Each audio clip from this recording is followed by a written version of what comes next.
The sonogram rushed back to me. Last May was your manager in Switzerland? She nodded. Her husband takes her abroad every month.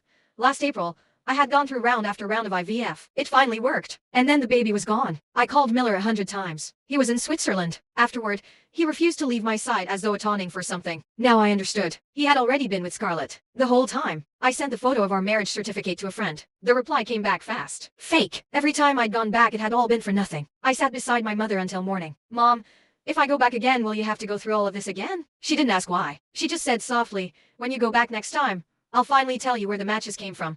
I went back to confront Miller. I set the photograph of our marriage certificate on the table. Why? Miller's eyes narrowed. You were always good at being a wife. What I wanted for Scarlett was different. I wanted her to be free. When we stopped talking in college, she came to comfort me. The flowers, the jewelry, all of it came from her. The divorce papers, I had you sign them the day we sold the house. That's disgusting. I stood to leave. Miller caught my wrist. Why are you playing the wounded victim? A stack of photographs hit me. I generated images, obviously fake. You were being unfaithful during our fight.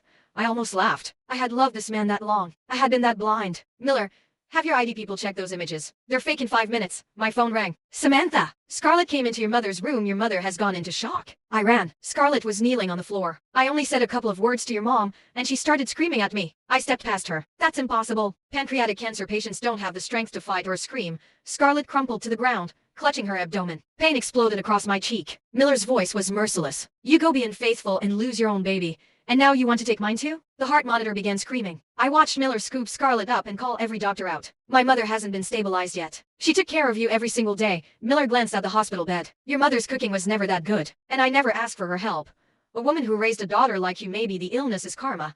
The line on the monitor went flat. My knees hit the floor. With shaking hands, I pulled the matchbox from my pocket. The flame kept going out. My tears put it out again and again. When it finally caught, a hand seized my hair. Scarlett's baby almost didn't make it. Mr. Miller sent us to teach you a lesson. I stopped fighting. From the next room came Scarlett's voice, soft and playful. The doctor said the baby is stable. Come here, I've been waiting. Don't you think it's kind of a thrill? Samantha and her mother right next door, listening to us. The anger rushed through me. I pushed the men away and grabbed everything within reach. The noise brought Miller in. Scarlett pressed a hand to her lips, eyes wide with mock horror. Samantha, don't tell me you had someone in here with you. I picked up the fruit knife from the table. I smiled. I closed the distance to Scarlett in a single motion. Miller stepped in front of her. The knife struck him. Scarlett's scream tore through the room. The match flame died. Miller, I'm the one who can go back in time.